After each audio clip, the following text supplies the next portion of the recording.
Welcome, everyone, to another edition of The Travel Show with your host, Ted Blank of Ted Blank Luxury Travel and Adventure. And he is joined today by Joe from Cunard. And we're very excited to chat it up about Transatlantic Crossing. Talk about the Transatlantic Crossing, which I think is kind of secretly on everybody's bucket list. Maybe they haven't brought it to the forefront, but... and this is what you do, Ted Blank. You flush all this stuff out, isn't it? We kind of tease ideas and hope people are inspired to travel. And just further to that, this is Joe from Cunard. There's a lot of us out there that maybe don't know that we are a Cunard Transatlantic Crossing. I think that's true. Okay, I don't even know what you're talking about. Right, and we're going to talk about it because we just haven't really thought about it. Oh. No. But let's talk about Cunard itself just a little bit. Would you be so kind as to tell me? Well, number one, I'm going to tell you that we're all pronouncing it correctly. We are. We had a little lesson beforehand. Yes, we're all pronouncing it correctly in Cunard. And if you think of the letter Q ahead of time and kind of emphasize that, it'll roll off nicely. So Cunard's been around since,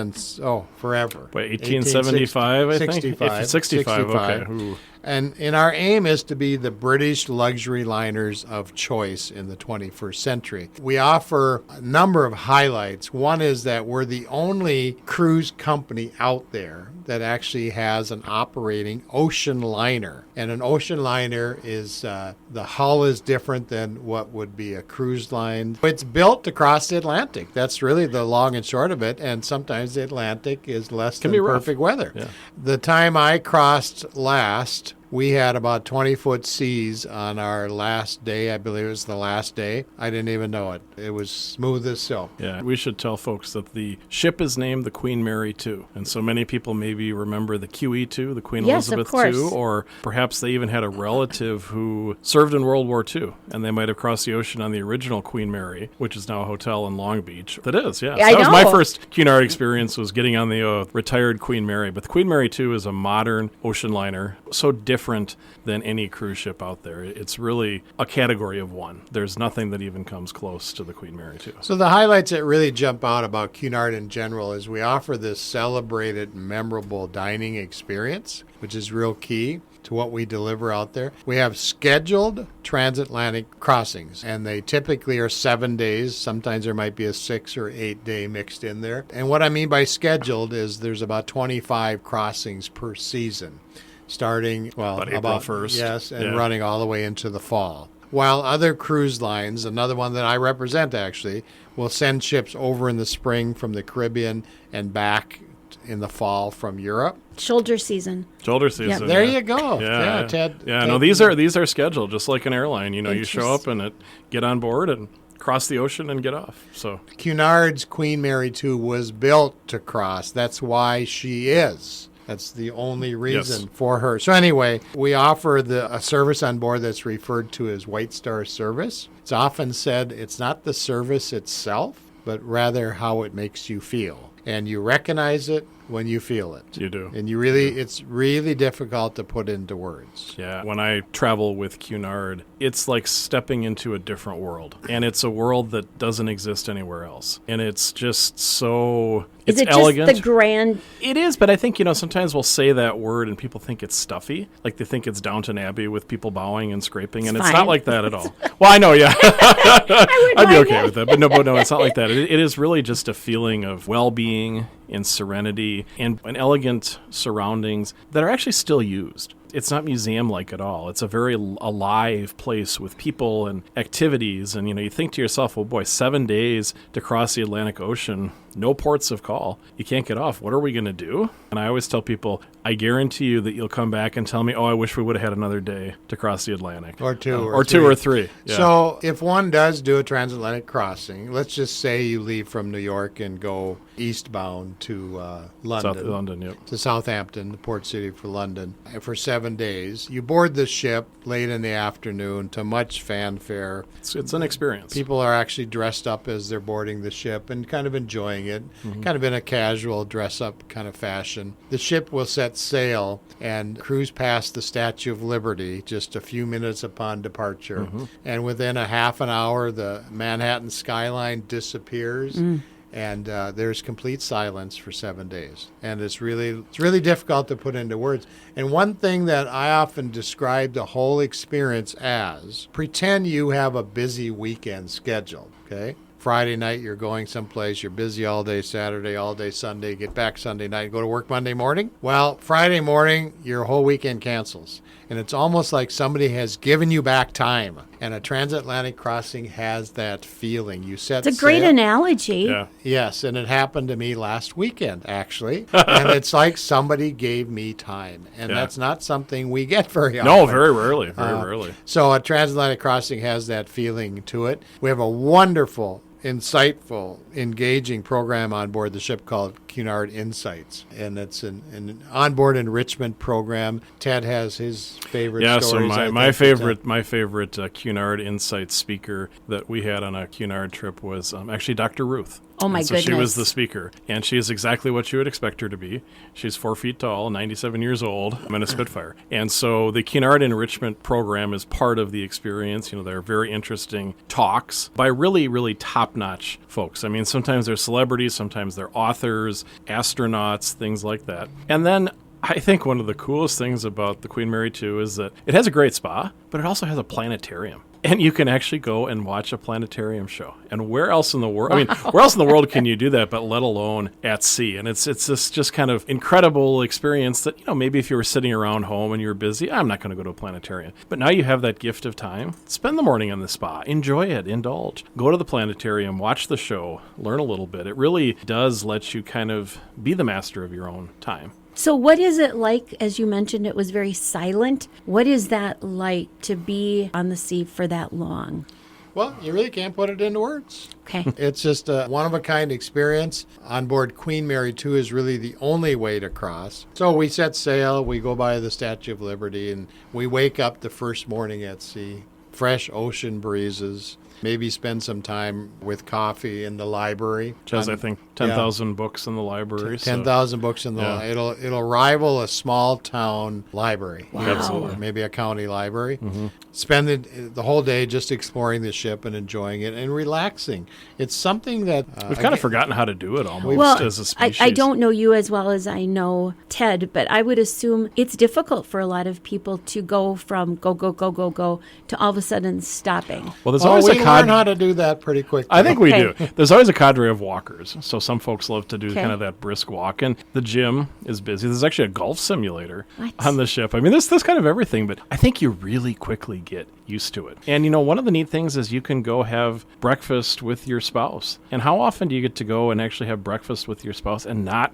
look at your watch and say, okay, time to go. We got to be here. We got to be here. We got to be here. You can have that second cup of coffee. You can have the second cup of coffee. And it just is really relaxing. We should also mention the afternoon tea, which I think is one of the real quintessentially British things on board the ship. So tea is served each afternoon in the Queen's room, which is where in the evening it's ballroom dancing. But it's afternoon tea. I mentioned earlier it's the service. It's not the service, but rather how it makes you feel. The last time I crossed, again, I'm referring to that trip, my wife and I had tea in the afternoon. There were 1,400 people that were served tea that afternoon. Most people on board the ship want to participate in that. We felt like we were the only ones there. Wow. So that's the way the service is delivered and how it makes you feel. So it's really second to none. And it's the whole tea. It's, choice of teas. It's finger sandwiches and scones and sweets and, served by the white-gloved waiters who bring it on a little tray. I mean, it's really a unique experience and very quintessentially British.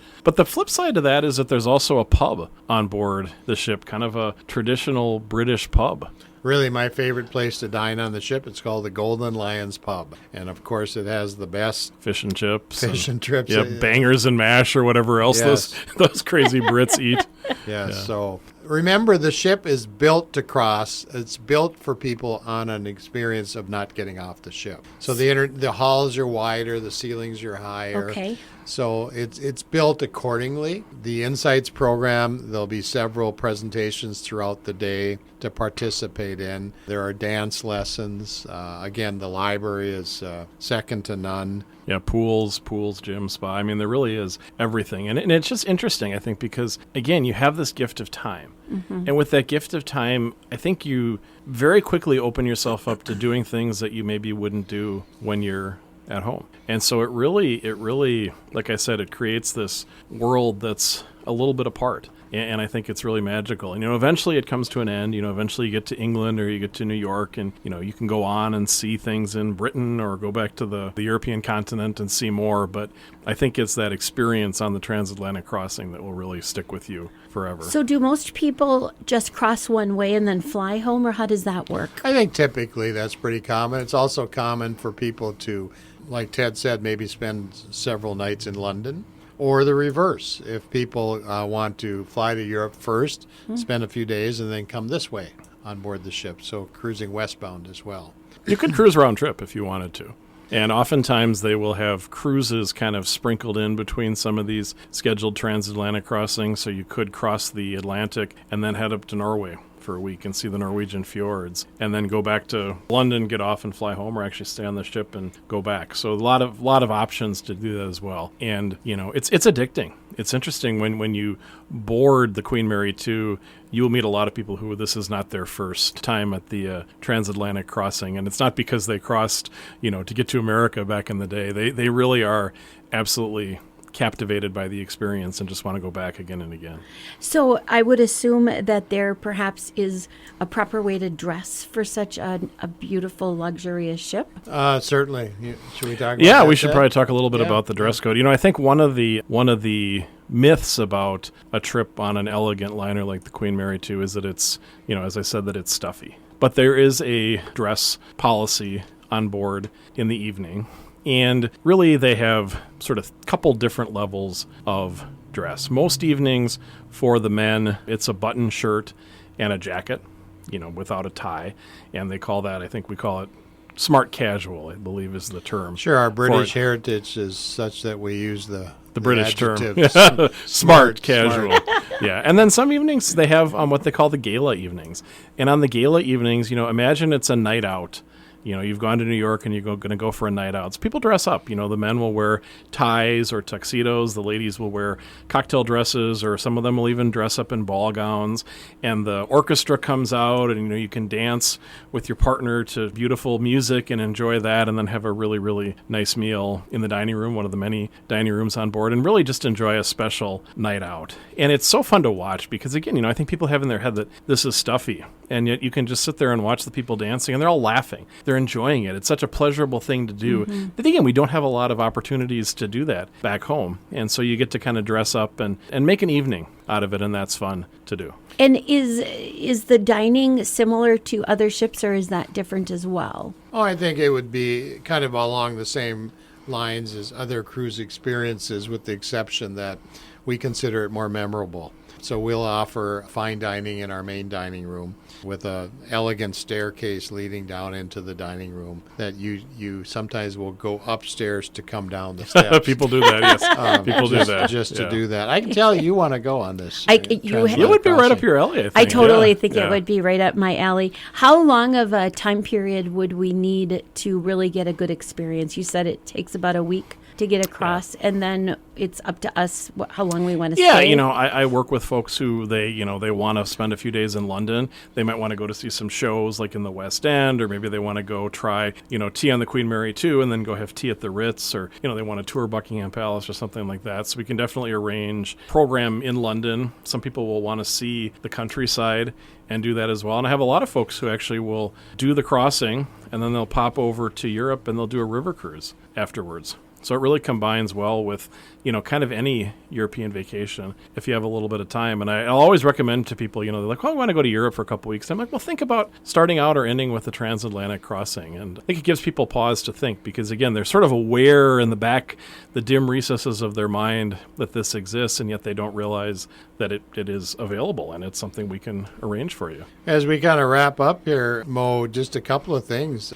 about Cunard. Really it started in 1839. Samuel Cunard from Halifax was actually awarded the royal contract to haul mail back and forth, and that's really where it got its start. Yeah, so you really never know, right? Yeah. So Halifax has great Cunard routes as well. And we have 2 other ships in the fleet right now, Queen Victoria and Queen Elizabeth. So we've had the original Queen Elizabeth, we've had Queen Elizabeth II, and now we reverted back. The 3rd ship is called Queen Elizabeth again. And a brand new ship coming out in 2025, right? Queen Anne. Queen Anne. Are these ships going back and forth also? They're a little bit different. Queen Elizabeth, for example, this summer of 23 is cruising Alaska, right alongside other ships in Alaska. And Queen Victoria is more on European itineraries. And then all 3 typically will do a world cruise in the winter. And then there's a sprinkling of other exotic itineraries and maybe a couple of Caribbean itineraries and that sort of thing. I think we all should go on vacation together. I'm super excited. I'm that is a good idea. I'm going on Queen Elizabeth in July with the group, so super excited. Yeah. That's going to be awesome. It will be. I won't be able to even talk to you when you get back. You're going to be so fancy, Ted Blake. No. It's not fancy. It's really just enjoyable. And it's fun to get the jacket out and put it on. And, it's such a beautiful ship. You almost feel like this is how it should be. Well, it certainly sounds like this is how it should. This is how I think every show should be. I just feel very elegant after this show. Thank you so much. We like to use the word golden age, right? That's kind of a harken back to the golden age of travel. Yes, kind of returning to the golden age. I love it. Which was really pre-World War II when it was the way to get to Europe. Mm-hmm. Yes. And it wasn't until the airplane became a standard part of our travel. There's nothing golden about traveling on an airplane these days, is there? So great to meet you, Joe. Thank My you pleasure. for coming in. Ted, thank you for having me. And I sure learned a lot about Cunard. What a fabulous organization. And Ted, I know you can set us up with any trip we might want to be going on. So how can people get a hold of you? If you want to learn a little bit more about Queen Mary 2, Transatlantic Crossings, or other Cunard cruises, give me a call at 651-964-8245. Or you can go to my website, tedblanktravel.com, and actually make an appointment, and we can chat on the phone or chat via Zoom or meet in person and talk more about it. Love it. Great to see you both. Thank you so much. You gave us a lot to think about. This is The Travel Show with your host, Ted Blank of Ted Blank Luxury Travel and Adventure.